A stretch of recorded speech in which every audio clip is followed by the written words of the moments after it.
La Sociedad Dominica de Medios de Comunicación, Sodomco, presenta A Pensar Más con Rosa María Palacios.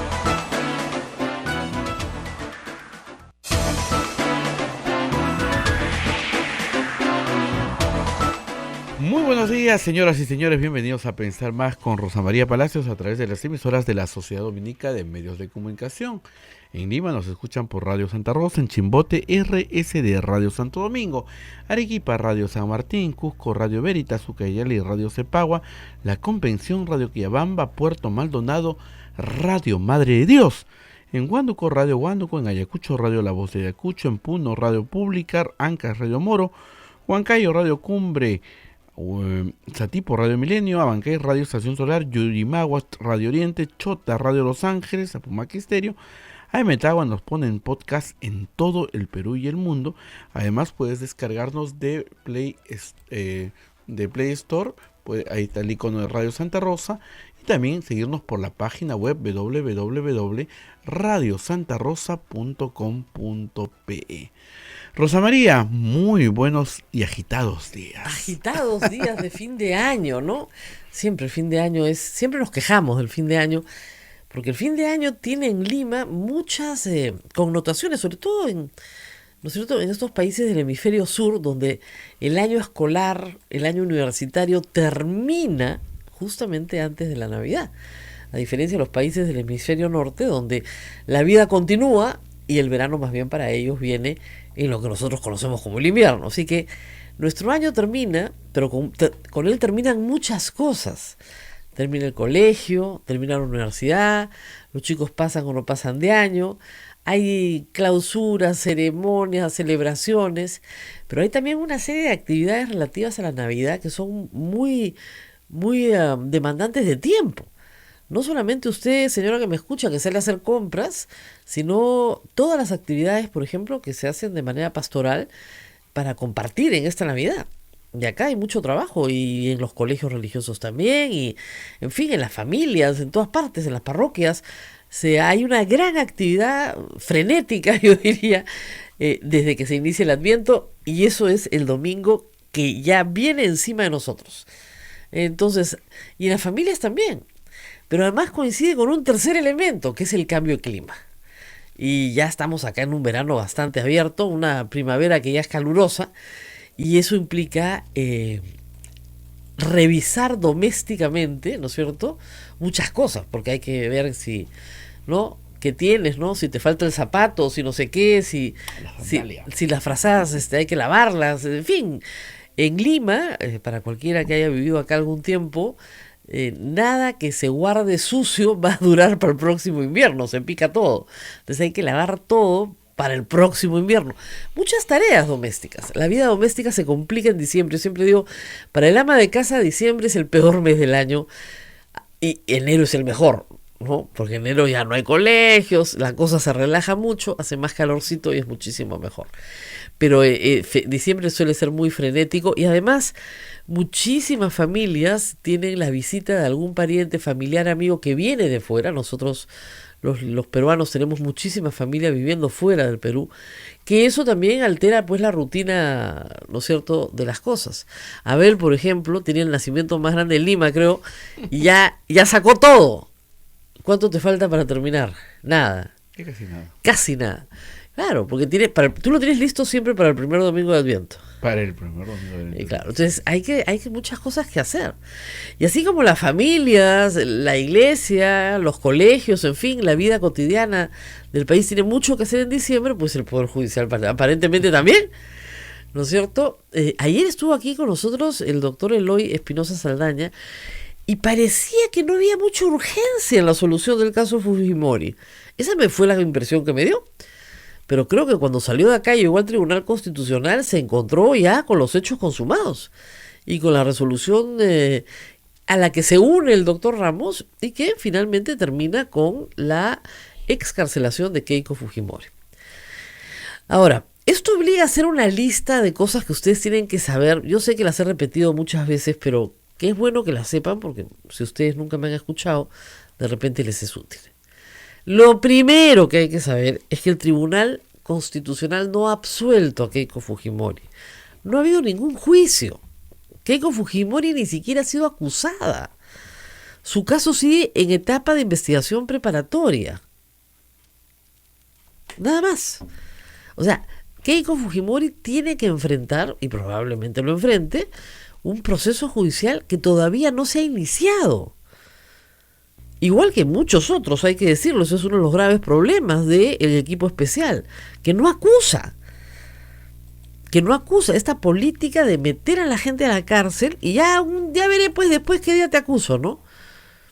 Y no concluyen, no es que no concluyan los procesos, no se inician los procesos. Y esta justicia tardona, yo lo vivo en esta acción de amparo que les he contado tantas veces, 6 años, es la que no permite, ¿no es cierto?, que se encuentre de verdad justicia.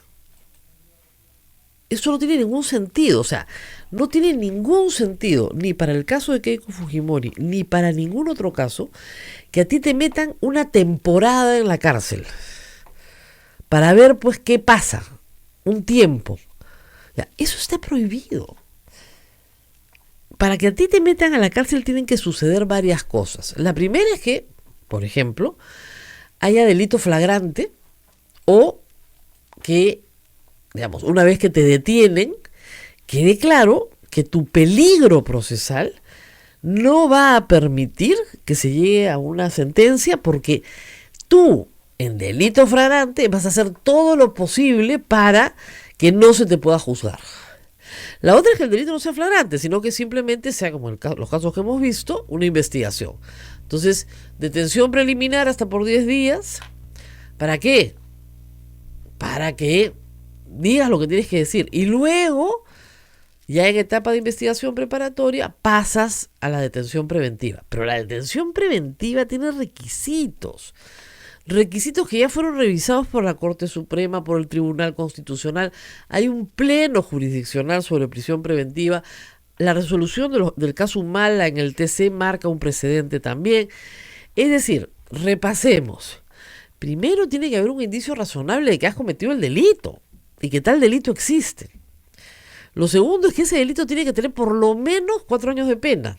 Si tiene menos, es posible que no vayas nunca a la cárcel, por lo tanto, no procede una prisión preventiva. Y lo tercero y más importante es que no pongas en riesgo la actividad procesal del fiscal. Y eso tiene básicamente 2 extremos que son los más comunes: perturbación de la actividad probatoria por obstrucción de la justicia o peligro de fuga. En el caso de Keiko Fujimori, ella estaba presa por obstrucción de la justicia. Y la fiscalía había fundamentado su caso en 3 instancias del Poder Judicial, señalando que Keiko Fujimori era líder de una organización, que ella tenía pleno conocimiento de la recepción de fondos de campaña y que además de pleno conocimiento tenía control sobre las actividades que desarrollaba su organización para ocultar la procedencia de los fondos.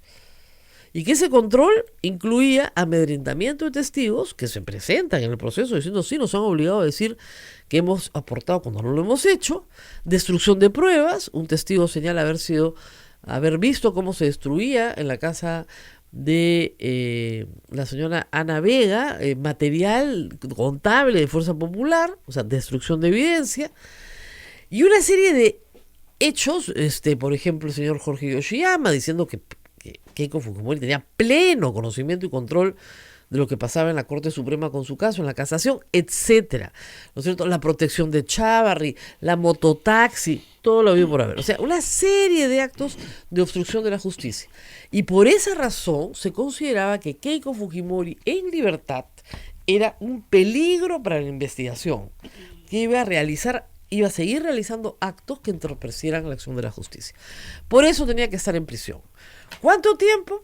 El juez Richard Concepción Carguancho dijo 36 meses, la Corte Suprema por mayoría dijo 18 meses. Hay que volver a recordar esto una y otra vez. La prisión preventiva no es una condena adelantada. No es para que vayas pagando algo, pues. Como decían en esos días, bueno, pues ha sido mala hija, ¿no? Mala hermana, que pague algo. Ya. No tiene nada que ver. El procesado puede ser antipático, peleón, insoportable, mal padre, mal hijo, lo que ustedes quieran, pero ninguna de esas causales te lleva a una prisión preventiva. Mal político, obstruccionista en el Congreso, nada de eso te lleva a una prisión preventiva. Tiene que llevarte a la prisión preventiva el desarrollo de actos que perturben la actividad probatoria. Y eso la Fiscalía lo acreditó. Es un caso, como dicen, tiene sus bemoles respecto al caso de los Humala. En eso la Fiscalía sí acreditó estos actos. Muy bien. Pero ¿qué ha dicho? Por lo menos que ha trascendido, porque estamos comentando una resolución que no hemos podido leer, porque no ha sido publicada. ¿Qué ha dicho el doctor Ramos Heredia en unas declaraciones ayer a Perú 21, anoche a Perú 21? Que él no concurre en la misma línea que sus pares, Sardón, Ferrero y Blume, en ninguno de los extremos en los cuales ellos alegan que hay fundamento para la libertad de Keiko Fujimori, salvo en uno, y basta con uno para que finalmente, ¿no es cierto?, se forme resolución 4-3. Y ese uno es el siguiente. El Congreso, con una mayoría aplastante del fujimorismo, era un organismo de presión política sobre el sistema de justicia que impedía juzgar debidamente, investigar debidamente a Keiko Fujimori. Él señala que la obstrucción de la justicia existió, pero habiendo sido disuelto el Congreso de la República, ese peligro ha desaparecido. Por lo tanto, Keiko Fujimori ya no tiene un brazo político destinado a ejercer actos de presión y de obstrucción de la justicia. Que es una, digamos, podemos discutir días la resolución, ¿no? Y lo vamos a hacer, por cierto, pero esa es la decisión del señor Ramos, que concurre con la de otros y que por lo tanto conceden 4-3 el habeas corpus. Hay que entender algo, no es que sean 4 jueces contra 10 jueces, son niveles de la administración de justicia que trabajan separados. Tampoco es que el TC por sí ante sí decide un habeas corpus. El habeas corpus viene también del Poder Judicial, ha hecho un camino en el Poder Judicial. Para que entiendan, a ver, el juez Richard Concepción Carguancho, juez de investigación preparatoria, concede la prisión preventiva. Una sala superior de 3 miembros confirma lo hecho por el señor Richard Concepción Carguancho en parte. O sea, confirma los efectos, la señora Keiko Fujimori que sigue presa, pero no confirma todas las razones de Richard Concepción Carguancho. O sea, establece que no hay peligro de fuga, por ejemplo. Pero sí establece que hay obstrucción de la justicia. La Corte Suprema confirma lo dicho por la sala. Es decir, no confirma lo dicho por Richard Concepción Carguancho, sino lo dicho por la sala. O sea, las razones, obstrucción de la justicia. Pero modifica el plazo de 36 meses a 18, aun cuando la defensa de Keiko Fujimori no lo hubiera pedido porque está facultada de hacerlo. Pero como no se pusieron de acuerdo, los 5 magistrados tuvieron que llamar a uno más. Muy bien, quedó finalmente una resolución de 6 magistrados. Entonces, 1, 3 y 6 la dice, no, pues ahí hay 10 contra 4. No funciona así. El habeas corpus también ingresa al sistema de justicia y tiene 2 instancias en el Poder Judicial. Y en las 2 le dijeron a Sachi Fujimori no. Una vez que le dijeron en las 2 no, esa resolución va al Tribunal Constitucional. En este recurso extraordinario ante el tribunal. Entonces, primero, no son 10 jueces, son 14 jueces que le dijeron no a Keiko Fujimori. Llega a este órgano colegiado que es el TC, y el TC, ¿qué es lo que mira? Mira la vigencia de los derechos humanos. Es un órgano para controlar a través de la habeas corpus y el amparo la vigencia de los derechos humanos. La libertad es el derecho humano fundamental. Entonces, para privarte de tu libertad, el estándar tiene que ser muy alto. ¿Ok? Muy, muy alto. Por esa razón es que muchísimos casos de habeas corpus denegados en el Poder Judicial son otorgados en el TC. Muchas veces. Esto no es raro. Y en estos casos hemos visto el caso de Humala también. En el caso de Humala, sí hay que decirlo, en las instancias correspondientes, en primer asunto, nunca fue a la Corte Suprema. el caso Malo nunca llegó a la Corte Suprema porque la Corte Suprema ni siquiera lo quiso ver, para que vean el sesgo que había, ¿no? Ni siquiera lo vamos a ver. Pero en el resto de casos, como les digo, hay que buscar la particularidad especial por la cual se sustenta la prisión preventiva. Ahora, Keiko Fujimori están dando la información que va a salir libre en las próximas horas. Tiene que haber resolución del TC.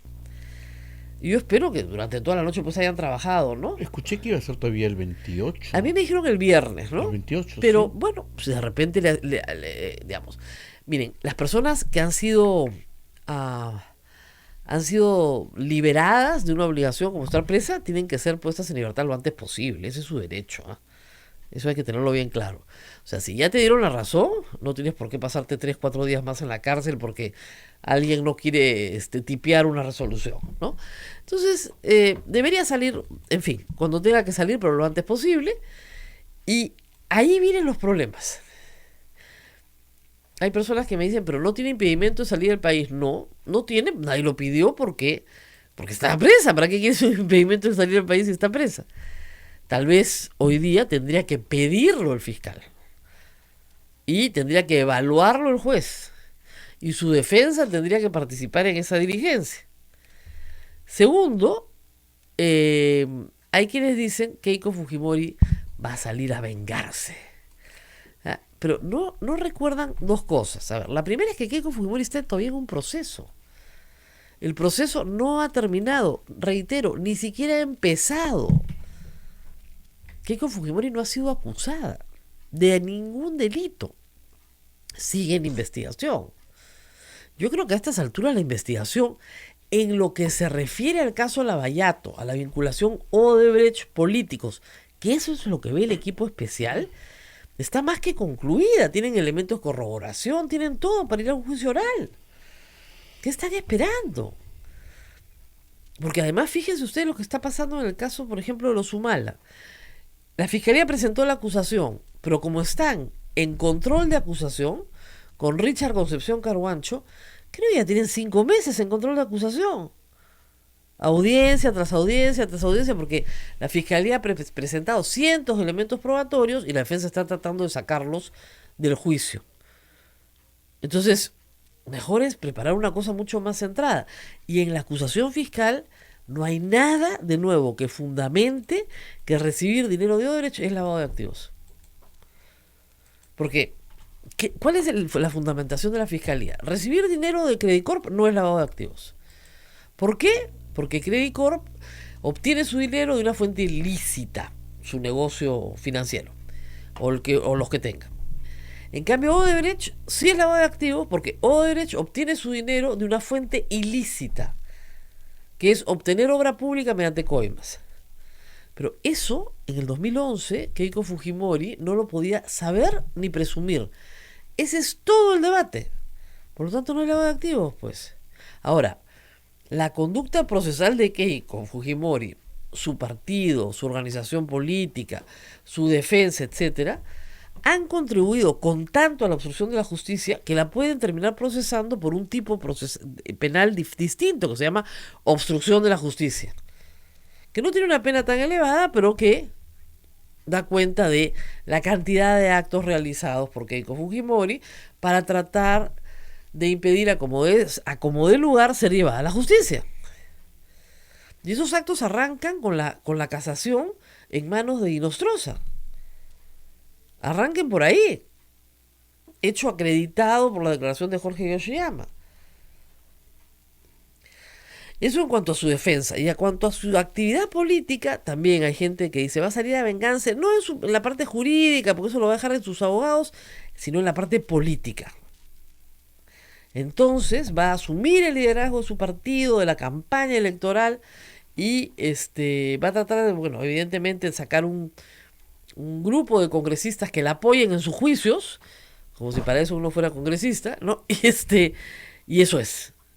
Y por supuesto va a seguir obstruyendo, atacando al gobierno, etcétera, etcétera, etcétera. No le conviene. Francamente no le conviene. Pero miren, lo que le conviene a Keiko Fujimori es lo que nunca ha hecho. Sobre eso ya hay casi una línea de conducta, ¿no? O sea, tú dices, ¿qué le convenía más a Keiko Fujimori? El adelanto de elecciones. Estaría ahorita de candidata presidencial para ser elegida el próximo año. ¿No? Nada, no querían adelanto de elecciones. ¿Qué hacemos? O sea, cada vez que se le dice, oiga, colabore con el gobierno de Kuczynski para sacar todas las normas que tiene el Perú de reforma, no. Colabore con el gobierno de Vizcarra para sacar las normas de la Junta Nacional de Justicia. No. Colabore para el adelanto de elecciones. No. Tengamos un sistema. Miren todo lo que hicieron para tratar de controlar esta votación del Tribunal Constitucional. Le costó la disolución del Congreso para que al final la dejaran libre igual. Perdió un Congreso. Entonces, nunca ha hecho lo que le conviene. Siempre ha hecho lo que su entorno le dice tiene que hacer o lo que ella cree que tiene que hacer, basada en las más absolutas ganas de fregar al prójimo. Actúa con el hígado, no con el cerebro. Yo no sé con qué órgano actúa, pero el asunto es que, en efecto, es vamos a vacar a Kuczynski. Era lo único que quería desde el día uno. Y te aseguro que sale en libertad para conseguir un congreso que vaque a Vizcarra. A que obviamente el fujimorismo, en su discurso enloquecido, culpa de la prisión preventiva de Keiko Fujimori. Porque en la lógica de los fujimoristas, más o menos Vizcarra, José Domingo Pérez, Vela, todos trabajan juntos con Gorriti, la prensa mermelera, ¿no? Entonces todos estos son los culpables de la prisión de Keiko Fujimori. Y por lo tanto, ¿no es cierto?, hay que vacarlo. Entonces, yo no creo que hayan aprendido nada. Ese es el problema, que no aprendan nada. Porque no han cambiado el discurso, es el mismo discurso, ¿no es cierto? La dictadura castrochavista, vizcarrista, la dictadura, el golpe de Estado, exactamente el mismo discurso. Políticamente yo no creo que haya cambiado nada.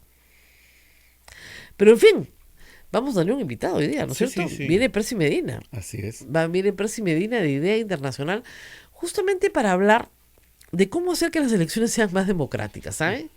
O sea, ¿cuáles son los peligros de unas elecciones en las cuales en realidad no conocemos ni a los candidatos ni a las intenciones de sus partidos, a las verdaderas intenciones, y donde el dinero lo regula todo, pero un dinero secreto, un dinero que nadie conoce, un dinero que compra voluntades y que está normalizado? Y hay una columna muy buena en el Comercio, la mentira normalizada. O sea, mentir es normal, porque como todos mienten. Oiga, pero Keiko Fujimori reconoce que ha mentido. Sí, pues, pero todos mienten, pues. Y el fin justifica los medios, y es todos los días, eso es el pan de cada día. Tenemos algunas preguntas, Rosa María. A ver. ¿Crees que esta libertad que ha obtenido Keiko Fujimori sirva para levantar la votación de Fuerza Popular? No creo.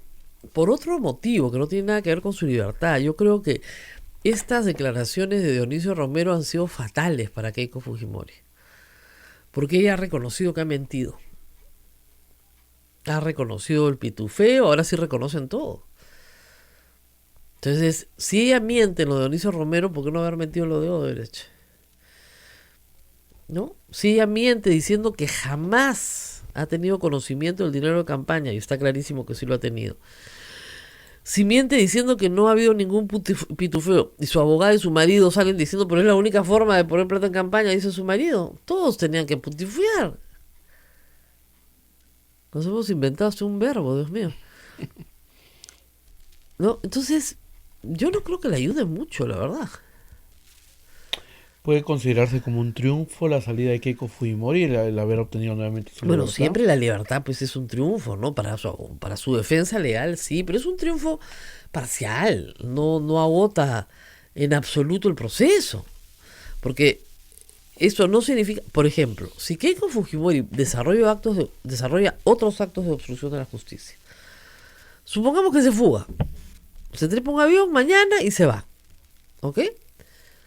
Y dice que no se está fugando, sino que está yendo de paseo, que ha estado mucho tiempo triste, que quiere visitar a sus suegros, lo que ustedes quieran. Y no regresa. O sea, pierde toda posibilidad de, digamos, de ser llevado a un juicio en condiciones en las cuales ella no esté en prisión. O sea, no puede desarrollar ningún acto de obstrucción de la justicia, ni personal, ni de su agrupación política, porque inmediatamente la Fiscalía va a volver a pedir por hechos nuevos y distintos su encarcelamiento. Entonces hay que tener mucho cuidado, ¿no? O sea, no es que, ya, ampay, me salvo, y salvo a todos mis compañeros, no. Dicho sea de paso, se salva ella y no sus compañeros, ¿eh? Porque el habeas corpus es individual.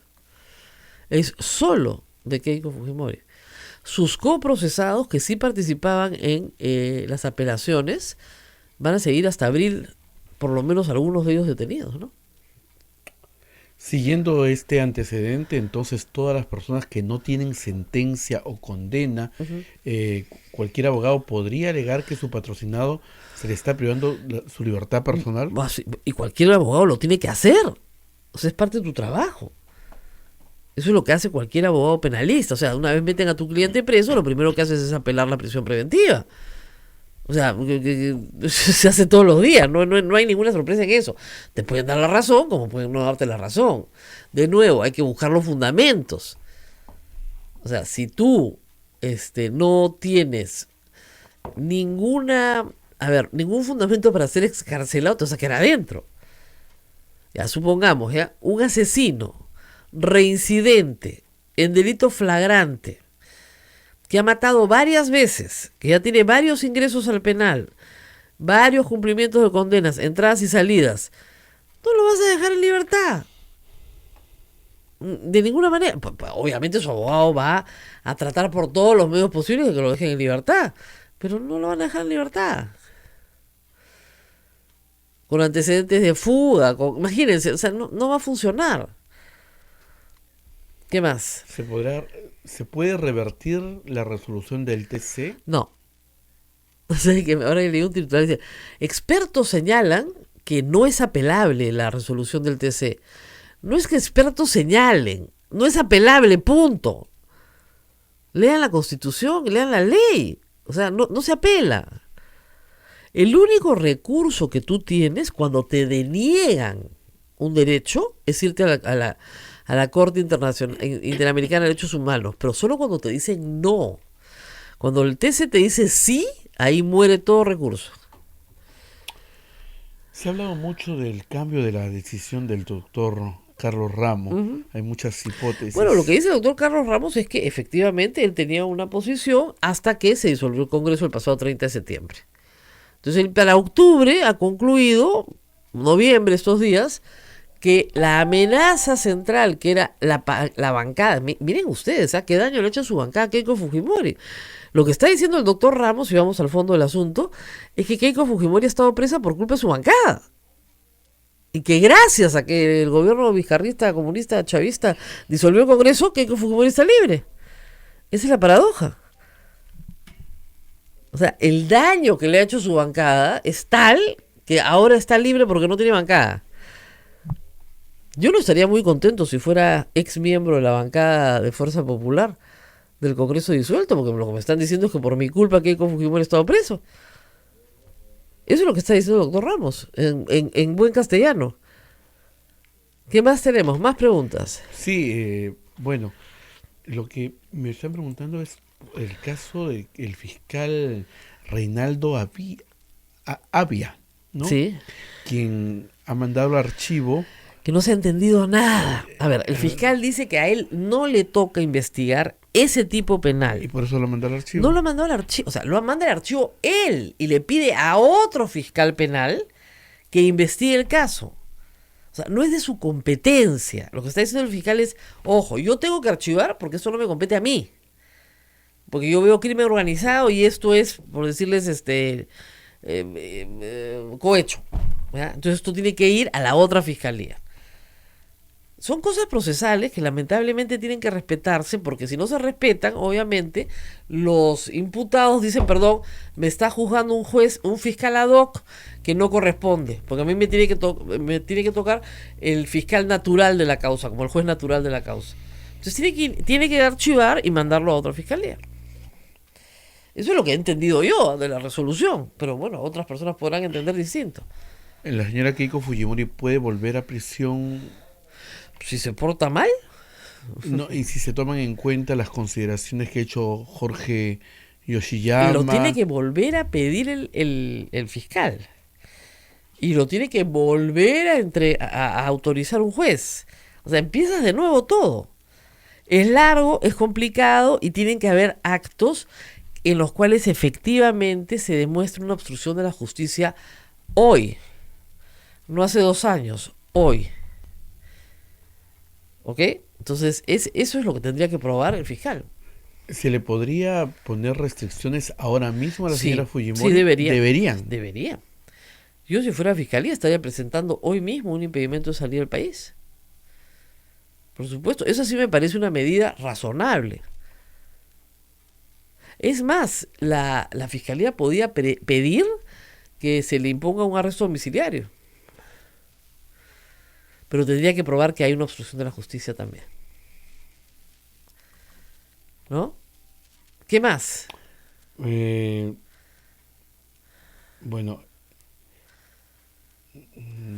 sí, en las mismas preguntas. Sobre todo el cuestionamiento va al doctor Carlos Ramos, ¿no? Se está tejiendo hipótesis de esa vez que se desapareció en Trujillo, Bueno, en el mes de mayo, a ver, que puede haber sido presionado. Miren, todo juez puede haber sido presionado. Pero partamos del principio que deberían, ¿no es cierto?, juzgar de acuerdo a su criterio, a lo que conocen, ¿no es cierto? Y pueden equivocarse, ¿eh? Todos los jueces se pueden equivocar, son humanos. Pero en el caso del doctor Ramos, la preocupación descrita por algunos era que tenía una presión dentro del tribunal por asuntos de carácter absolutamente particular. El señor Ramos es soltero, no tiene que rendirle cuentas a nadie, y si se quiere ir de juerga toda la noche en Trujillo, ¿cuál es el problema? Que Dios lo bendiga, ¿no es cierto? Lo único que hizo el señor fue irse de juerga. Hubo un temblor, ¿no? La policía, que sabía que estaba en Trujillo, lo fue a buscar al hotel, no lo encontró y armaron un operativo de búsqueda. Y el señor estaba bien contento, jaraneándose. ¿Por qué? Porque le da la gana y puede hacerlo. No está impedido de hacerlo. Luego se especuló que había contratado a una abogada con la que tenía una relación muy estrecha. Y aparentemente no es con la abogada que contrata con la que tiene relación estrecha, sino con la mejor amiga de la abogada. Bueno, ¿cuál es el problema? Yo creo que el señor Ramos es un hombre ya suficientemente viejo para saber con qué lo presionan y con qué no lo presionan, ¿no?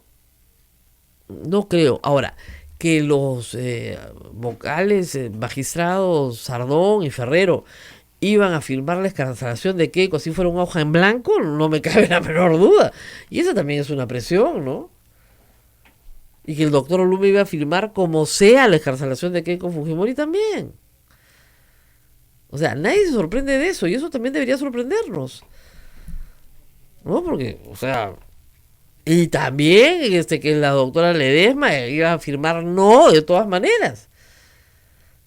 Tal vez lo que podrían haber sido disuadidos, ¿no? Justamente eran el doctor Eloy Espinosa Saldaña, porque ahí sí que poco lo conocen los fujimoristas, el doctor Ramos, el doctor Miranda. Esos eran los votos, esos 3 votos eran los votos que tú decías, ahí se define. Ahí se define, porque han tenido votos muy diferentes en muchas cosas. Y de nuevo, a veces no nos gustan las resoluciones y tenemos todo el derecho a criticarlas. Pero eso no quiere decir que el juez sea corrupto, ¿eh? O sea, no se adelanten. No se adelanten a acusar sin pruebas.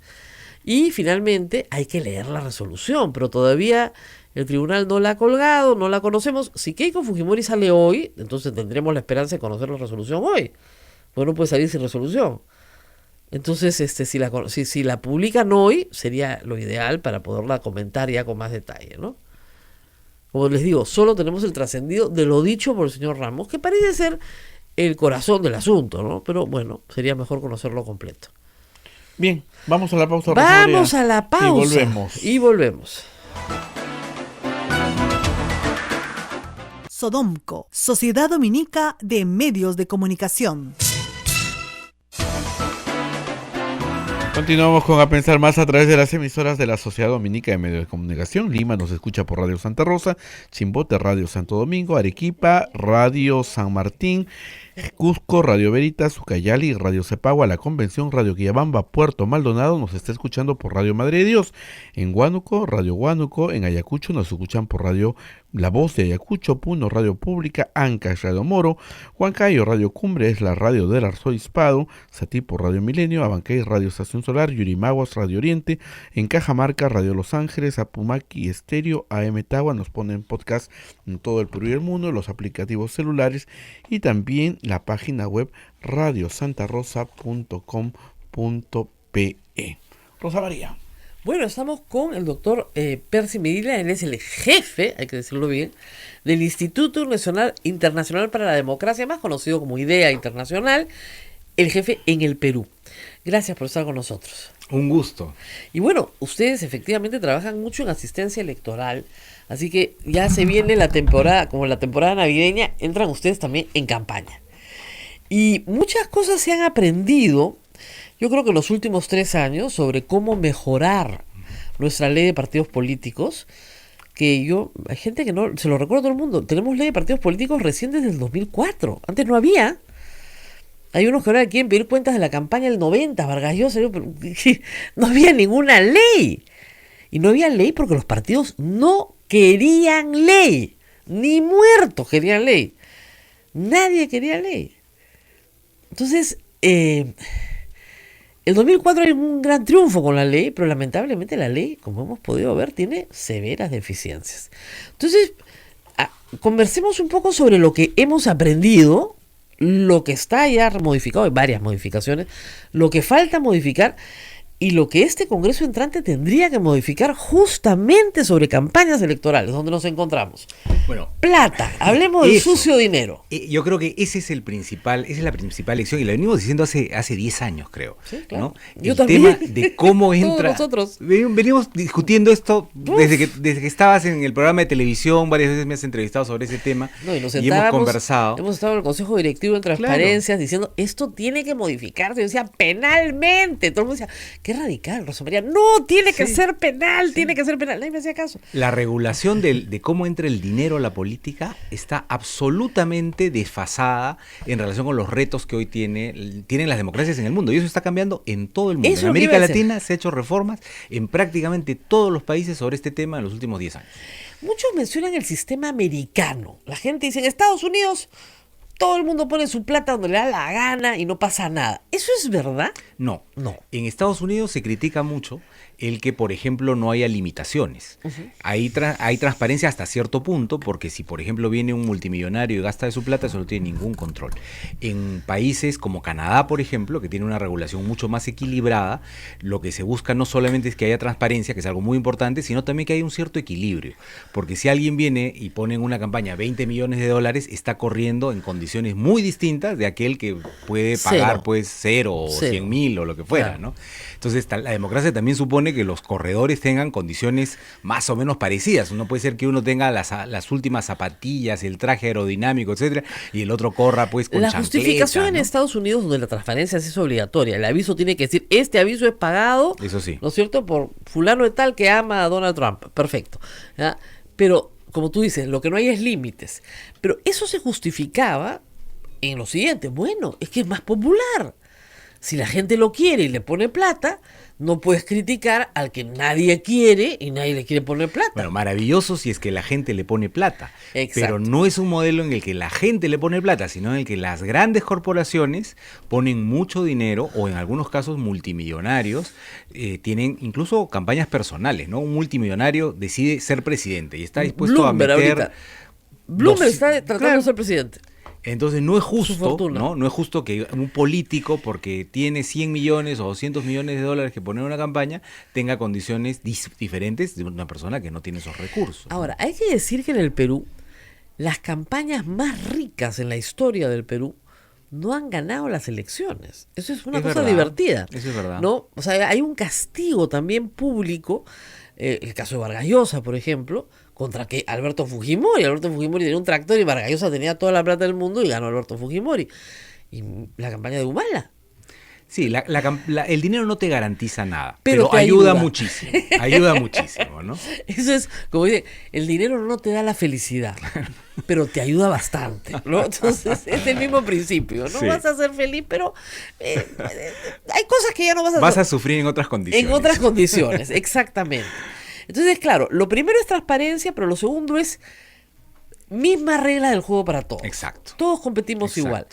Algunos países han solucionado ese problema diciendo, perdón, el Estado te da una cantidad, Así es. nada más, y no puedes gastar nada. Exacto. Otros tienen mixto. Exacto. El Estado te da lo que estamos adoptando nosotros, ¿no?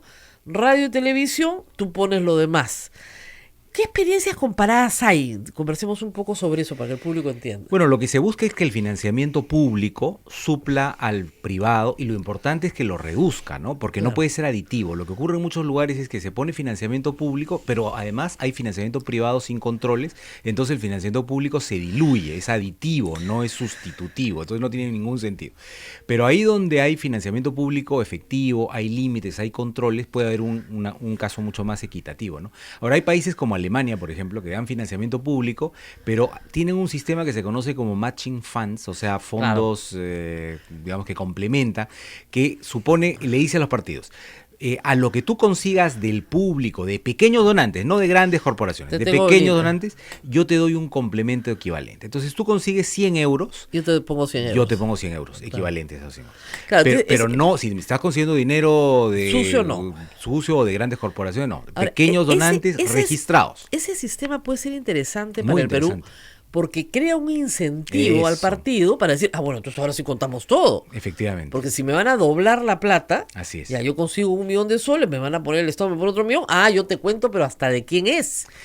Y ahí es importante además que sea de ciudadanos en montos razonables. Claro. ¿no? O sea, por ejemplo, 300 soles, una cosa así, y que sean muchos miles, eso es lo que haría el financiamiento mucho más democrático, porque nadie está buscando con esos 300 soles influir. Pero claro, si me donan 6 millones de dólares, evidentemente, por lo menos le voy a contestar el teléfono. Por lo menos. 3.650.000 de todas maneras. Y si me pide una cita, Cafecito incluido. va a tener las puertas abiertas, ¿no? Claro. Y si tiene una opinión sobre una política pública, no la voy a desatender. Entonces, es una manera de comprar poder y eso es lo inaceptable de esas donaciones. Claro. Ahora, en el Perú, todas las donaciones de menos de 1.000 soles actualmente no están sujetas a un documento de fecha cierta. Eso hay que decir, esto es el Código Civil. Sí.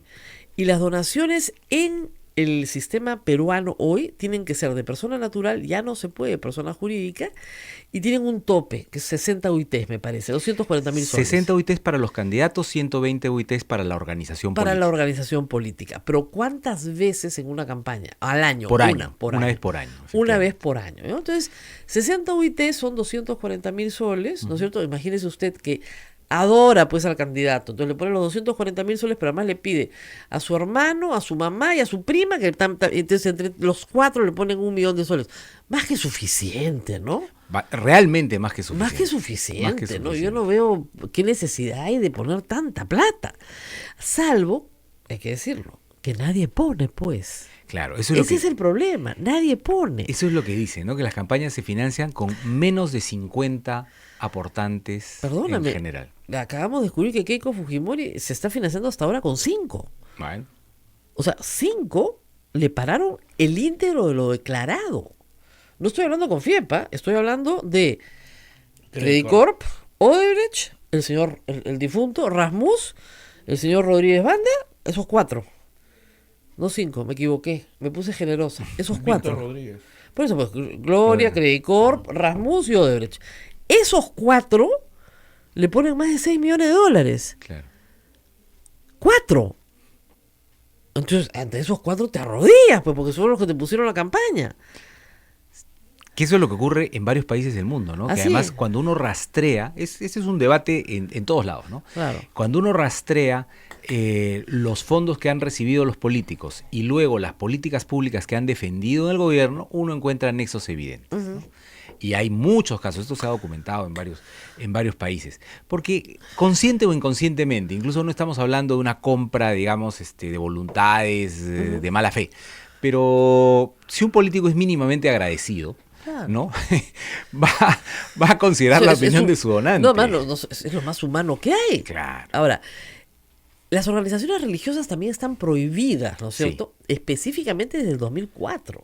Sí. Y sin embargo tenemos el problema de los evangélicos, que es un problema bien serio. O sea, si Keiko Fujimori va y firma un compromiso con los evangélicos, eso hay que estudiarlo todavía. El fiscal no los ha llamado a estos grupos. No es porque solamente quiera sus votos. Son organizaciones que tienen mucho dinero que no tienen control del Estado. Efectivamente. Ese es el tema. Ningún control del Estado. Tienen dinero de los diezmos, etcétera, pero ese es un dinero que se recibe como donación a la iglesia sin control y que la iglesia puede canalizar dentro de un partido político sin ningún control. Efectivamente. Es dinero que no tiene ningún control, que no paga impuestos, que se mueve por esferas que nunca han sido supervisadas por ninguna entidad, ni la superintendencia. En general no se bancariza muy poco. Así es. Entonces es dinero, digamos, en el límite de la sospecha, pero además hay un tema que tiene que ver con garantizar que la política sea laica y ciudadana, ¿no? Claro. Y que no tenga una influencia religiosa, porque no corresponde. La iglesia católica no le pone un centavo a nadie porque no tiene un centavo que no sea para sus obras de caridad. ¿Ya? O sea, si tienes que darle de comer a 1000 personas, ¿qué le vas a poner plata? Pues es un partido político. Claro. ¿Ya? Pero las organizaciones, y quiero hacer en esto, por favor, una distinción. No estoy hablando del Concilio Evangélico, que en realidad no contiene a estas organizaciones marginales. ¿Ah? Algunos evangélicos amigos me dicen, oye, no nos metas a todos en el mismo saco. Yo sé que no son iguales, pero lamentablemente, esto es como los empresarios. Hay unos, Claro, hay de todo. hay unos, ¿no es cierto?, que sí influyen en políticas públicas porque están cobrando su plata. Pero influyen de la peor manera posible porque están basados en una lectura literal de la Biblia que quieren imponer a todo el Perú. Y hemos visto el día domingo un pastor diciendo la Biblia o la Constitución, la Biblia. Y yo casi me desmayo. ¿No lo viste? Al pastor Juan Carlos González, te quedaste dormido Armando del Nacimiento. ¿Ya? Le preguntan, ¿la Biblia o la Constitución? Y él dice, la Biblia, candidato al Congreso. ¿Qué le pasa a esta gente? ¿Por qué no lleva un curso de catecismo básico? Básico. Para un católico, obviamente la Biblia. En su vida personal, en su culto particular. Claro. Pero cuando pones un pie en el Estado, la Constitución. Efectivamente, eso es bien importante, ¿no? ¡Qué bárbaro! Me tocó estar en una capacitación a candidatos y candidatas el fin de semana y había un grupo del FREPAP. Muy interesante, porque claro, ahí ellos sienten que su mandato es Divino. Es divino, efectivamente, y que están en política porque se trata de poblar la tierra con el mandato del Señor. Claro. Entonces, pero bueno, eso puede ser la convicción personal de cada quien. Claro. Sin embargo, la política democrática ciudadana tiene que tener reglas claras y son reglas Claro. laicas. Además, digamos, el etos de cada uno es muy particular. Por supuesto, cada quien puede tener su propia O sea, motivación y sí, es legítimo. Claro, yo quiero ser congresista porque quiero honrar la memoria de mis padres. Nadie te va a criticar eso. Claro. ¿Ya? Pero lo que tú no puedes decir es que para honrar la memoria de tus padres vas a imponer a los demás ciudadanos cargas pues que son imposibles de tolerar. ¿No? Estas son cargas imposibles de tolerar. Parece que no hubieran leído a Jesús. No es de verdad. Y digamos, volviendo al tema del financiamiento, en el Congreso se empezó a discutir una reforma que quedó absolutamente trunca. Cuando el Congreso se Así disolvió, es. quedó pendiente, por ejemplo, trabajar todo el tema de las sanciones que sean distintas de las multas que ya existen y de la sanción penal que llegó a aprobarse. Este es el primer proceso electoral en el que rigen un delito de financiamiento Claro, porque ilícito que es bastante duro, ¿ah? O sea, durísimo. Y que no hay en muchas partes. no, efectivamente, es muy nuevo. Lo han introducido en varios países en América Latina recientemente, Chile, Exacto. en fin, Claro. pero es algo nuevo. Nuevo. Porque me acuerdo cuando lo vimos en Transparencia, me parece hace 3 años, había un cuadro comparativo y me decían, oye, sanción penal no hay. Y yo me acuerdo que yo peleaba mucho, ¿te acuerdas? Por la sanción Sí, penal. claro, por Y supuesto. decía, tienen que ir presos, de Claro. verdad, créanme. Pero lo que sí había en el resto de América Latina era la pérdida de la inscripción. Eso. sanción política. Sanción política. Pérdida de inscripción, suspensión de la inscripción del partido y incluso pérdida del escaño, como ocurre en Brasil, ¿no? Ah. En Brasil, si es que se demuestra que alguien ha recibido dinero indebido e incluso por encima de los límites, en fin, puede perder el escaño. Eso está más bonito, ¿ah? Claro, es una... Bien concreto. Claro, porque los que no ganan dirán, ahora, ¿qué es lo que está pasando en el Perú? Cosas raras, ¿no? Que uno se da cuenta cuando se entera de estas cifras, ¿no? Que hay gente que no quiere ganar. Ah, bueno. No se rías, Ralph. Escucha bien que esto es negocio, hermano. Escucha. Es ¿ya? quedarse con el vuelto. Claro. O sea, mira, hermanito, que me pongan la plata y perdimos, pues. ¿Ah? Perdimos, pero eso es a nivel Claro. distrital, provincial, regional. Por supuesto. O sea, he pasado el sombrero entre los empresarios acá de la zona, ¿ya? Pero número 2. Es como esas carreras de caballo. Tú sabes que en el hipódromo, he tenido mi época de que conozco el hipódromo, si tú no ganas la carrera pero llegas segundo, te pagan premio de todas maneras, porque llegaste segundo. Y no avanzas en la categoría. Entonces sigues corriendo con los mismos y no subes de nivel. Si subes de nivel y ya no quedas entre los 5 primeros, no fichas, no te dan premio. Entonces te conviene quedar segundo. Claro, pero en la misma categoría siempre. Claro, Ya te da claro. el pobre caballo, ya le tiran las riendas y sigue sonriendo en la meta porque se ha acostumbrado nunca a ganar. ¿Ya? Bueno, estos también son caballos que no quieren ganar. Pero tal cual, a mí un jefe de campaña me contó la historia. Se había peleado con su candidato, en fin, y de manera casual me contó la historia. Me contó cómo una semana antes del día de la elección, haciendo el arqueo, les quedaban 100.000 soles todavía de recursos. 100.000 soles en una campaña regional para Claro, gobernador regional. que era O sea, importante. Es muy buena plata, o sea, para Claro. que veamos cuánta plata se mueve ahí. Podías meter harto Y spot entonces, de radio, claro. Efectivamente, el jefe de campaña le hizo el plan al candidato, le dijo, mira, en esto lo vamos a invertir de esta manera, movilizaciones, spots, Claro, esto y claro. un meeting de cierre. Le hizo bla. su plan de medios Le hizo el plan. perfecto. Inmediatamente después se gastaban hasta el último centavo. Lógico. Y el candidato le dijo, No. estamos muy lejos, no vamos a ganar, ya para qué. Oye, pero tenemos estos recursos, no. La campaña acabó hoy. Voy a hacer 2 entrevistas más en haremos una caravana, alguna cosita de cierre, pero la campaña se acabó. Claro, No vamos a gastar un centavo más. Había que remodelar la casa. Y, Claro. y 100.000, o sea, buen dinero, ¿no? Y eso tiene que ver, alguien me decía también hace unas semanas, si tú miras los políticos de América Latina y te preguntas de qué viven, nadie tiene trabajo. Nadie trabaja. Nadie trabaja. Nadie trabaja. Y todos simplemente, y se pasan 5 años, 4 años entre elección y elección, Claro. sin un trabajo conocido. O sea, ¿y de qué viven? Viven de los remanentes de muchas campañas. Claro, o sea, a ver, ¿qué le dicen las hijas de Mark Vito a su papá? Eso lo ha contado él, ¿ah? Papá, haz algo. Eso es lo que le dice, estás sentado acá todo el día. Entonces, por eso, me dijeron que no podía seguir sentada mirándolas en la casa y me fui a hacer huelga de hambre. Porque no hace nada. ¿Ah? Bueno, a las pruebas me remito, estoy repitiendo la testimonial pública del señor Marvito. ¿En qué trabaja Keiko Fujimori? No conocido. No conocido. Alan García dictaba clases en una universidad. Pero fíjense, yo dicto también en una universidad. Nunca me han pagado como Alan García. O sea, qué casualidad. Claro, yo no pretendo ser Alan García, pero no sé, pues no, un sueldito más o menos. No. Y además le daba para irse a Europa pues varios meses, regresar, no, ningún problema. ¿De qué vive Alberto Fujimori? Porque a la cárcel le llevan pollito a la brasa, o sea, algo hay, ¿no? ¿Quién le pagó la casa de los $5,000 mensuales en La Molina? O sea, mire, todos ustedes que me están escuchando, la mayoría de nosotros, con la justa llegamos a fin de mes. Y sabemos perfectamente cuánto vale todo. O más o menos tú mira la cara. ¿No es cierto, flaco? Todo. Todo lo que tú tienes que gastar en el día sabes cuánto vale. Desde el cafecito que nos tomamos acá en la esquina hasta... Y esta gente no tiene... y charmeamos como una bestia, ¿no? Y esta gente no tiene ningún problema. Y eso causa... Esto es lo de Chile. Eso. Ese es el problema. Efectivamente. Es lo que siente la gente en Chile, ¿no? Conversando también con una persona en Chile me decía eso. La gente siente que los políticos viven en una esfera diferente, con niveles de esfuerzo para recibir recursos distintos, gustos, en fin. Y esa distancia entre los políticos y la gente es la que genera malestar en la democracia. Claro.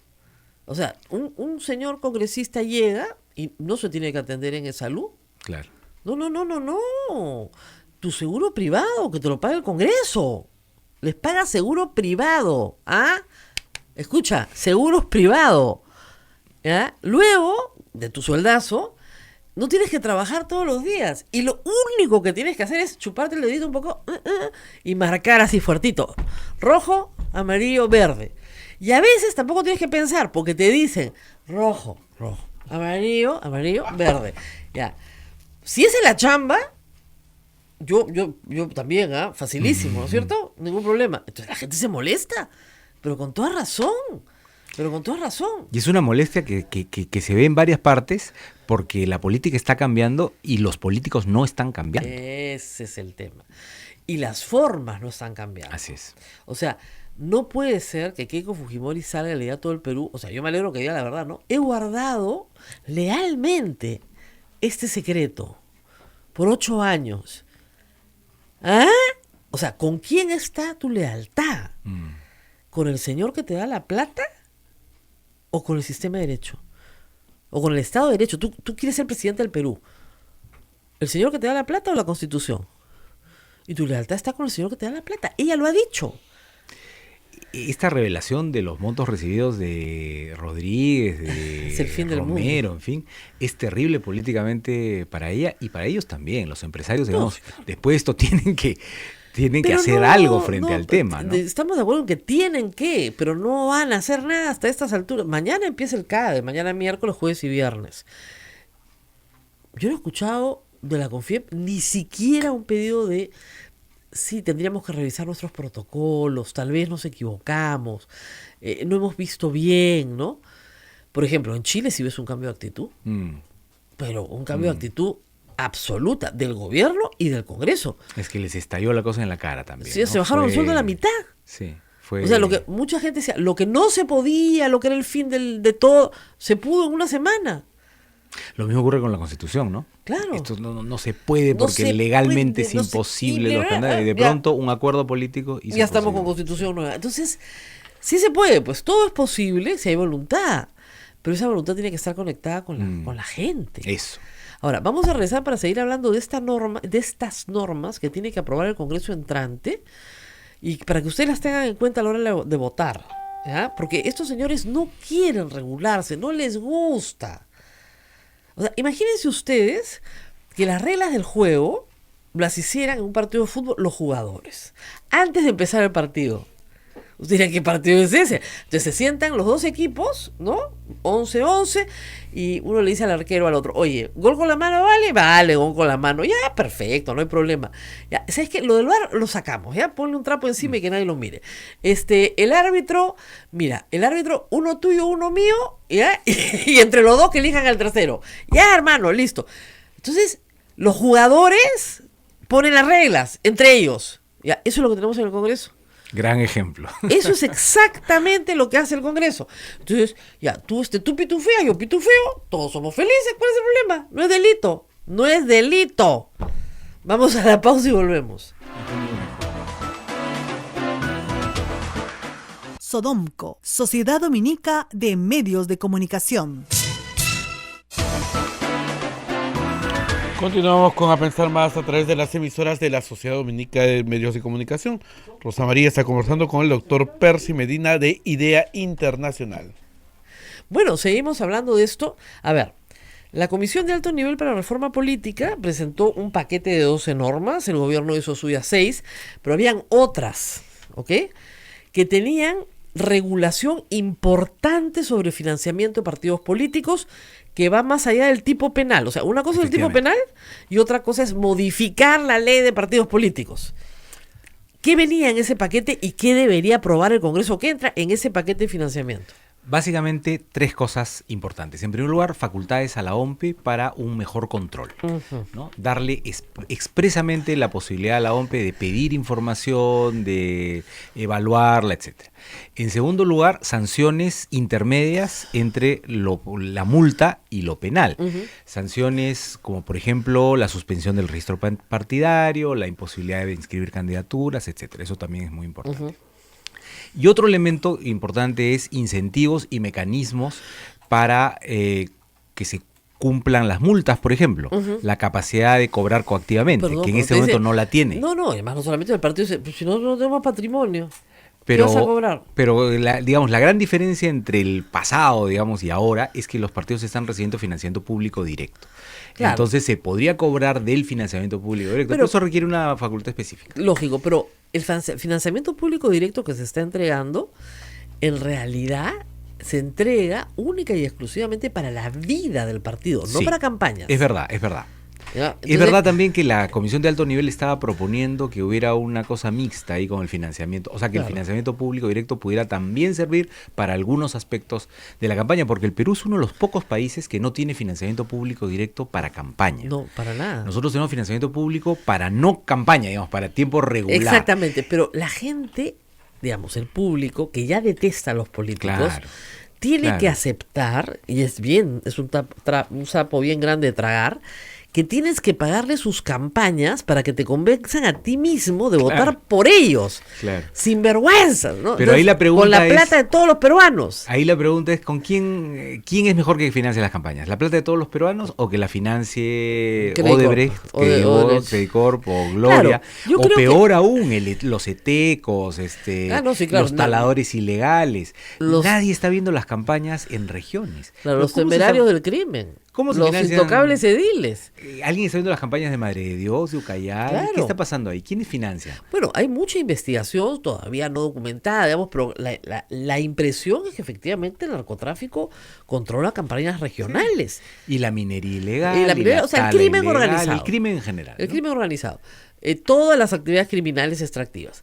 Y otras, sicariato, etcétera. Entonces, en realidad, en efecto, sí, sería muy bueno que todo esto se sepa, pero el problema es que los congresistas no quieren. Claro. No quieren. ¿Cómo hacemos? Como el tema de la inmunidad, ¿no? No quisieron.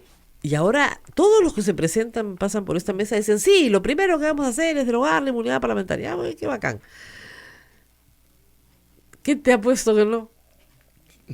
Vamos- Pero ahí la opinión pública tiene un papel importante. por supuesto. Y Es por lo eso lo que ha pasado en Chile. Se han bajado el sueldo a la mitad porque la opinión pública presiona. programas como este que generan contenido relevante para que la gente tenga opinión, permiten que también la gente se interese por estos asuntos, porque son asuntos que parecen técnicos, que entonces, Claro. pero cuando se mastican un poquito más y la gente los Era- digiere, los Es- exige. A ver, es como esto de la bicameralidad. La bicameralidad es muy difícil de tragar para Claro. el público, es muy impopular. Es como decir que el Congreso necesita más congresistas, muy impopular. Claro. Es como decir que el Estado tiene que financiar para campañas políticas, muy impopular. Pero las tres cosas son ciertas. No hay forma de tener una mejor democracia sin dos cámaras, sin más representantes y sin más plata del Estado en las campañas. No hay forma. A nadie le gusta financiarle la campaña a un político, pero de nuevo, la pregunta es, ¿prefieres financiársela tú o que se la financie Teco? Se la financie el talador ilegal. ¿Quién prefiere? Eso es... ¿No? El que trata a niñas. A ver, ¿te quieres la plata de la trata en tu campaña? Ya, pues no. Entonces está prohibida. Está prohibido. Muy bien. Ahora, va a ser siempre, como es una conducta delictiva ahora, va a ser siempre, digamos, una lucha, porque marginalmente va a existir siempre un trasvase de fondos de alguna manera. Pero tiene que ser marginal, ¿no? Exacto. Ahora, Y para eso es importante que haya controles. Si no hay Ahora- controles, no funciona. ahora, la modificación constitucional yo creo que parte de un diagnóstico que no está bien hecho. ¿Qué dijeron los partidos que estaban a favor de que se prohíba el financiamiento privado de radio y televisión? No, el 80% de la campaña es radio y televisión. Y el problema es que eso no es verdad. Claro. ¿Por qué? Porque ahora nos damos cuenta. Sí, claro. ¿Por qué el 80% de las campañas en la OMPE son radio y televisión?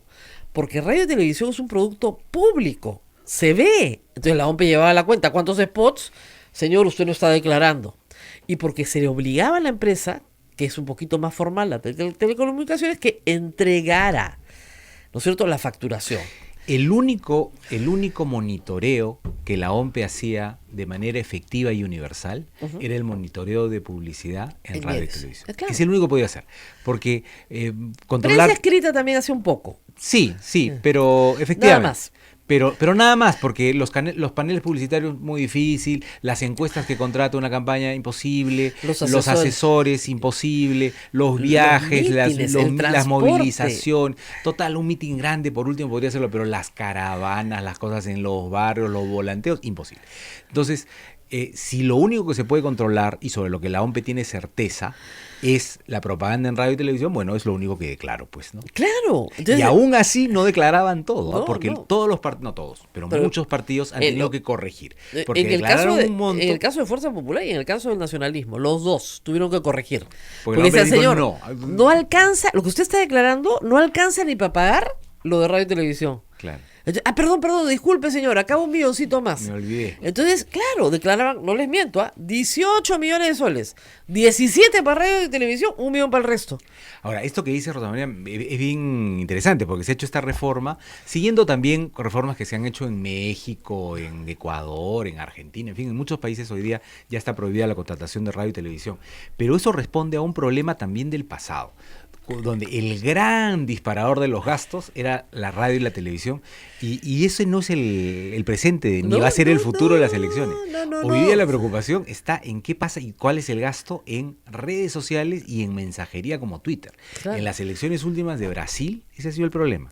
En Panamá, ese ha sido el problema. Entonces, en Panamá, Pero ¿cómo por será ejemplo, que Twitter ha prohibido los avisos políticos? eso es producto de una gran presión, además, de organismos electorales, de medios, etcétera, porque en las primeras versiones lo que decían estas compañías es nosotros no podemos hacer nada. Exacto.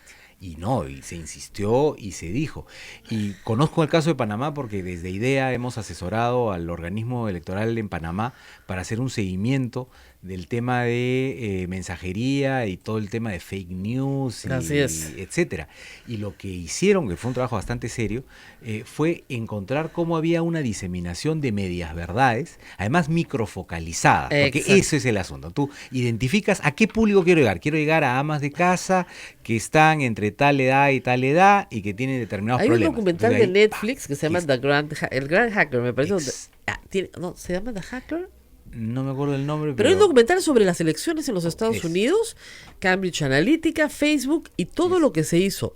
Entonces, ¿qué pasa? Estas plataformas tienen, aunque usted no lo crea, información suya, porque usted hizo clic en tal mensaje, le puso un corazón a tal otro mensaje, le puso un like. Entonces, ellos ya saben que a usted le gustan los perros, que usted tiene un hijo chico, que usted no le gustan los venezolanos, que a usted le gusta comer arroz con pollo. Todo eso saben de usted. Entonces, si saben todo eso de usted, no sé, todo lo que van a mandarle es un mensaje que diga: los venezolanos dicen que el arroz con pollo es de ellos. Claro. Y a usted le va a dar una cola espantosa porque usted detesta a los venezolanos y además le encanta el arroz con pollo. O se roban a los perros que son Claro. paseados por los niños. Claro, vainas, en fin. claro. Entonces, Claro, los niños efectivamente, venezolanos están robándose los perros de los niños peruanos en esta Navidad. Entonces, ¡ah, maldita sea, mi hijo se va a quedar sin perro! ¿Ya? Entonces, usted se da cuenta que, ¿por qué le llega ese mensaje a usted? Porque lo tienen ya microfocal target, como dice, o sea, Eso. microfocalizado. Usted tiene eso. Entonces, si usted está molesto por esto, vote por fulano que él lo va a arreglar. Y esto funciona de manera muy profesional. Es la nueva versión de lo que hacía Montesinos con los diarios chichas. Exactamente. ¿Se acuerdan de los diarios chichas? Eran varias portadas en un kiosco con el mismo tema dicho de distinta manera. Entonces uno veía el kiosco y veía la misma noticia en 4 diarios chichas de distintas maneras. Tiene que ser verdad. 4 diarios lo están Claro, diciendo, ¿no? claro, Obviamente. Andrade, en Juerga, Maricón. en Ica, no sé qué, Claro. con los serenos, ya, en fin, Claro, le haces lo que ahí. fueron. Esa es la noticia. Y- Básicamente era que todos los políticos eran Y- homosexuales, ¿sabes? Esa era básicamente la y acusación. hacían orgías y como Claro. en fin, ya. Todas esas historias montadas se convierten en verdad en la medida en que se repiten por distintas fuentes. Entonces tú puedes producir, a la misma persona le llega la misma noticia, dicha de distintas maneras, por distintas fuentes, y se convierte en verdad en la cabeza de esa persona. Y esas noticias pasan por debajo de los radares oficiales, porque como están microfocalizadas a determinados públicos, etcétera, eso sale de Ahora, hay que... y eso lo que- cuesta un montón de plata. Un montón de plata, porque tienes que formar un equipo Eso. que sepa hacerlo y que sepa hackear todas las cuentas, etcétera. Se hacen granjas para eso. granjas. Y saben nuestros amigos y amigas lectores, oyentes, dónde estaba una de las granjas que encontraron en Panamá. La granja estaba en Perú. No te creo. Sí, Porque esa es una manera de que no se rastree Claro, lógico. cómo vienes es poner estas granjas en otros países. Lógico. Entonces, Bueno, la granja rusa para las elecciones americanas. después de una larga investigación para ver de dónde venían esas noticias en el proceso electoral en Panamá, se encontró que venían de Perú. Increíble. No me extraña, porque para esas cosas somos bien habilidosos los peruanos. No saben la cantidad de mensajes falsos que yo tengo en Twitter que bloqueo, pues son trolls. Claro. Te das cuenta más o menos rápido. No, pero hay en los peruanos, y esa es la suerte que tenemos, un escepticismo frente a todas las cosas, que es muy malo, pero a la vez es muy bueno. Sí. Porque no creemos nada, no creemos ni en Papá Noel, o sea, no creemos nada. Entonces, ¿por qué? Porque claro, si te han mentido toda tu vida, ya te acostumbras a no creer. Y eso es bueno. Aun cuando a veces la gente se cree cada estupidez. Eso es, efectivamente. O sea, porque si Sarah Helen iba a resucitar cualquier cosa. la ¿no? gente más desconfiada, yo conozco gente que es desconfiadísima, que no te cree Claro. lo que has almorzado en la mañana y de pronto comparte una noticia que es claramente Sí. una fake news. Y entonces uno le escribe, oye, esto es falso. ¡Ah! No me di cuenta. Claro. No, y se la creyó y rápidamente la compartió. Y como la lógica es pasar muchas cosas rápidamente, muchas personas encuentran algo, lo comparten rápidamente y con eso generan una A mí me desinformación. pasó a decirle a una persona que le tengo mucho cariño y aprecio, lo que me está pasando es falso. Ah, sí, falso, pero completamente, o sea, Claro. falso, pero refalso. Además, facilísimo darte cuenta. Si estás acostumbrado Estás a acostumbrado, si estás sí. acostumbrado a leer noticias falsas, nosotros estamos acostumbrados a leer noticias falsas todos Todo los el días, tiempo, claro. todo el tiempo. Y te das cuenta por varias razones facilísimas. Yo a veces con talleres, con periodistas, le digo, mira, identificamos noticias falsas de esta manera, sobre todo en Internet. Pero efectivamente, Internet no está regulado. Y sería muy difícil regularlo en la Muy Constitución. difícil, Muy difícil. Muy difícil. Porque comprar, o sea, en las redes sociales tú tienes un crecimiento orgánico o si no pagas, ¿no es cierto?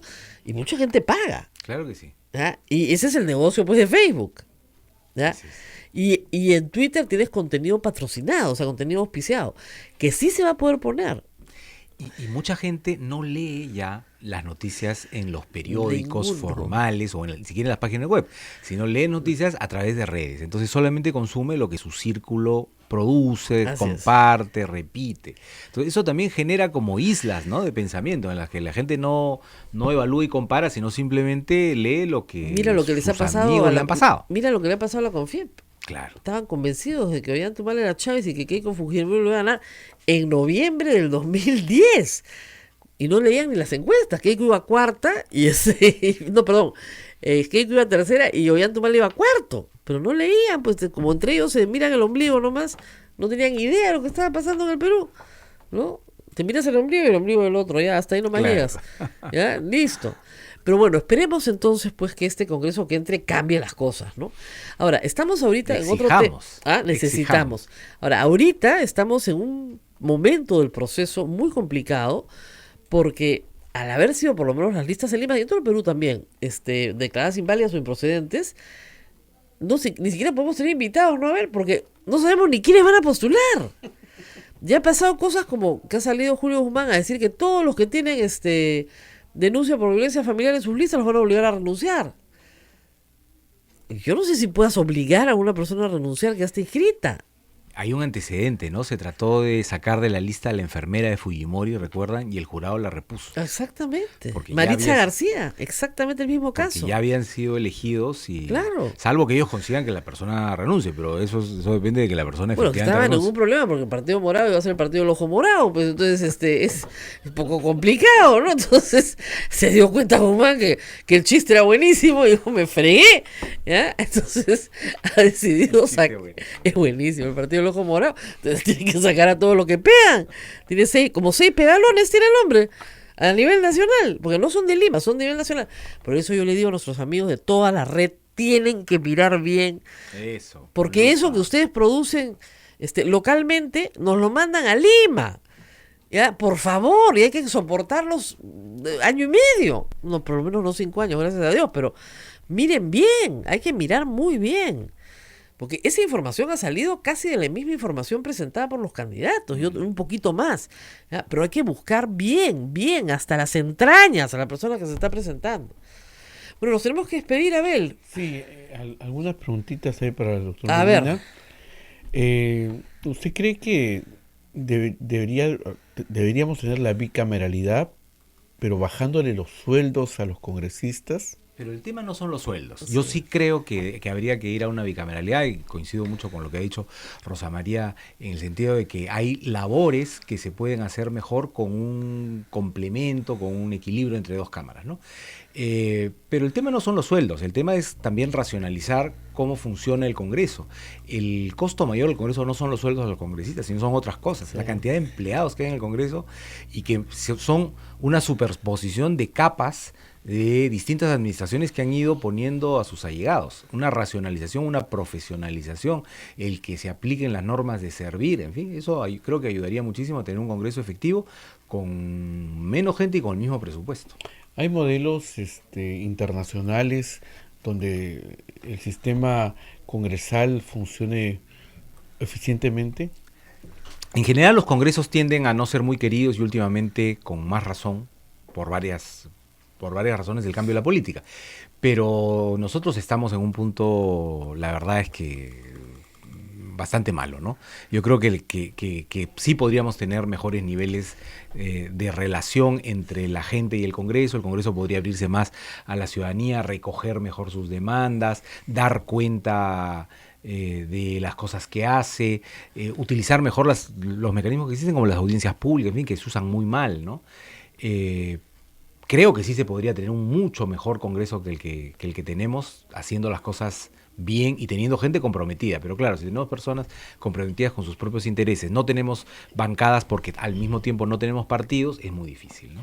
Estamos a 2 meses exactos de 2 las meses de ir a elecciones. votar. ¿Qué le recomienda al público? Mirar con lupa los candidatos, mirar con lupa los partidos también, porque un candidato no actúa de manera individual. El candidato no...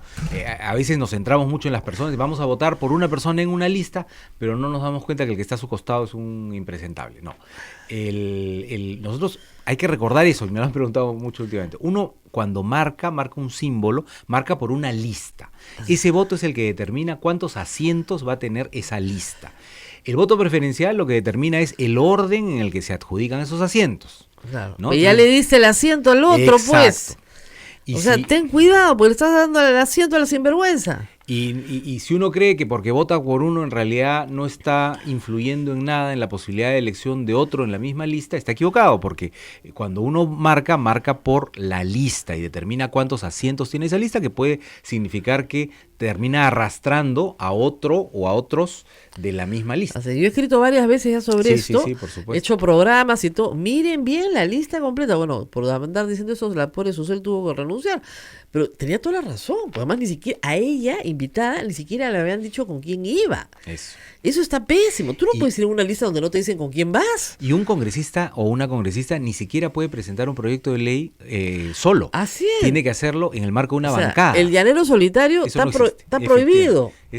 No hay. Segunda buena frase que me llevo yo. Claro, no hay llanero solitario. No hay llanero solitario. Todos se venden como el llanero solitario, ¿no? Pero no son el llanero solitario, no hay.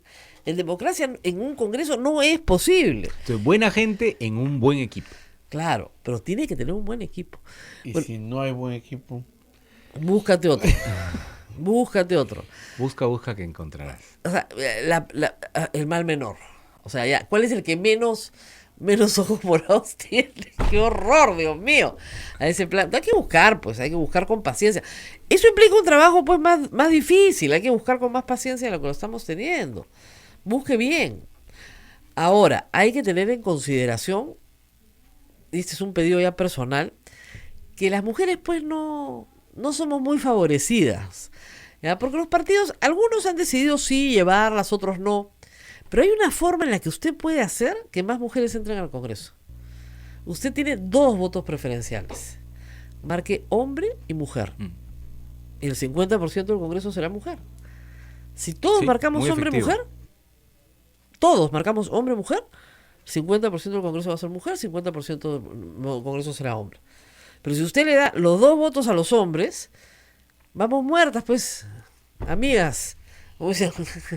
Colabórame, pues. A las mujeres hay que colaborarles algo, porque no tienen la plata para la publicidad, porque nadie las conoce, porque no las invitan en los medios. Normalmente las mujeres tienen 30% de los recursos para campaña que los candidatos varones. Si ganamos 30% menos que los hombres, es la es pura verdad. normal. En todas partes somos 30% menos, pues.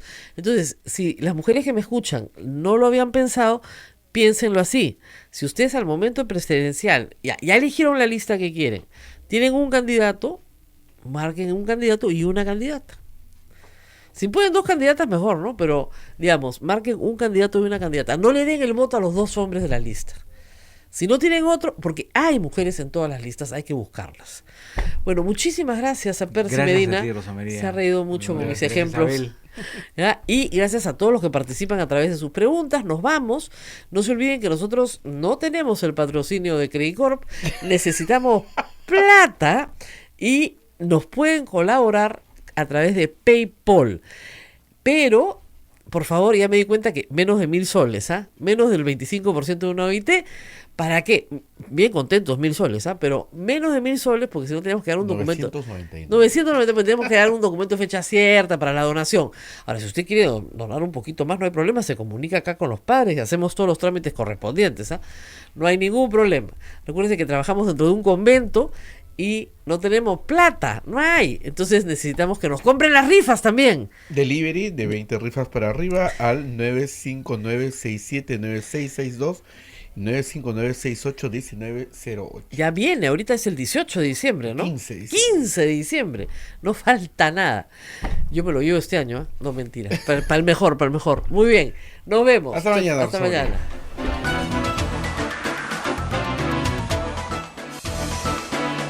Hasta aquí, A Pensar Más con Rosa María Palacios.